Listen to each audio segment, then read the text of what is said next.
ਅਲੀ ਉਹ ਮਰਚਾਂ ਖੁੱਸਣ ਲੱਗ ਪਈਆਂ ਓਏ ਬੰਦੇ ਲਾਤੇ ਮੇਰੇ ਹਾਂ ਮਰਚਾਂ ਤੇ ਬੰਦੇ ਲਾਤੇ ਲਾਦਾ ਉਹਨਾਂ ਦੀ ਛੁੱਟੀ ਦਾ ਟਾਈਮ ਖਤਮ ਹੋ ਗਿਆ ਨਾ ਹਾਂ ਮੈਂ ਕਿਹਾ ਚਲੋ ਤੋੜੋ ਮਿਰਚਾਂ ਹੁਣ हाँ सही से यार ऊपर ले लो ਜਾਦੂ ਬਣ ਜਾ सस ਇਹਦਾ ਨਾਮ ਸਸ ਸਸ ਅੱਛਾ ਉਹ ਵੇਖ ਲਿਆ ਕਿ ਤੇ ਟਰੈਕਟਰ ਜਿਹੜੇ ਟਾਇਰ ਨੇ ਇਹਦੇ ਜਿਹੜੇ ਟਾਇਰਾਂ ਦੇ ਲੱਗੇ ਆ ਨਾ ਉੱਥੇ ਉਹ ਲਾਇਆ ਕਿ ਮੋਟਰ ਤੇ ਬਣ ਕੇ ਜਾਵੇ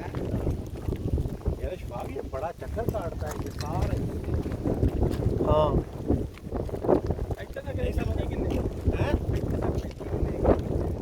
35 ਕਿੱਲਿਆਂ ਦੇ ਚੱਕਰ ਕੱਟਦਾ ਹੈ ਹਾਂ ਇਹ 6 ਪੂਰੇ ਦਾ ਜਿਹੜਾ 7 ਪੂਰੇ ਦਾ ਬੰਦਾ ਹੈ ਇਹਦਾ ਤੱਕ ਜਾਏਗਾ ਉਸ ਪੂਰੇ ਦਾ ਨਹੀਂ ऐसे पूरा चक्कर लगाएगा इधर से वाला रिवर्स तो नहीं आएगा ਕਰਦਾ ਚੱਲ ਹਿੱਲਣ ਲੱਗ ਪਿਆ ਹਾਂ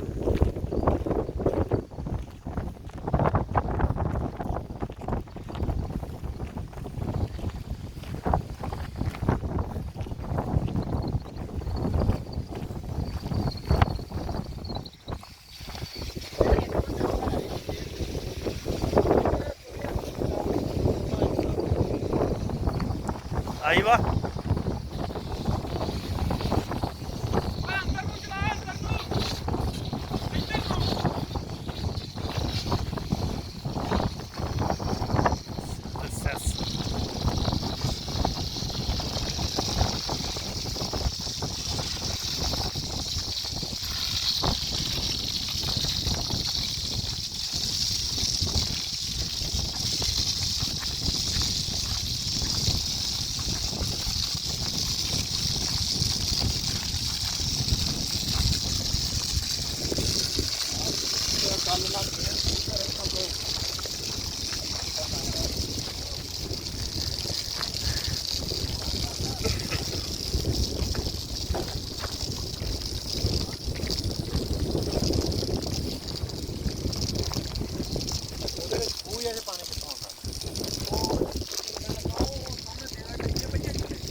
बड़ा लम्बे लम्बे एरिया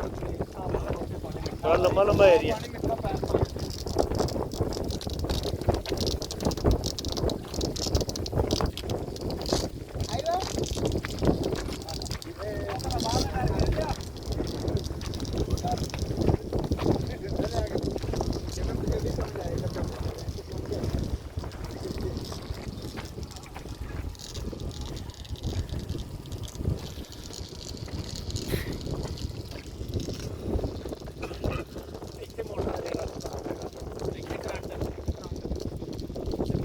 ਫੜ ਕੇ ਰੱਖਣਾ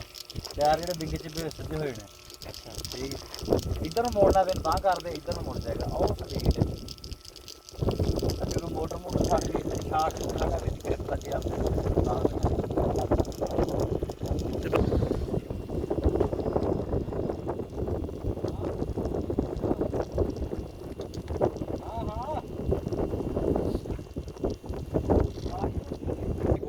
पानी लगाएगा हाँ पूरा अभी पक्का पक्का चल रहा है फिर सही है फिर पूरा करें तो फिर वो लोग क्यों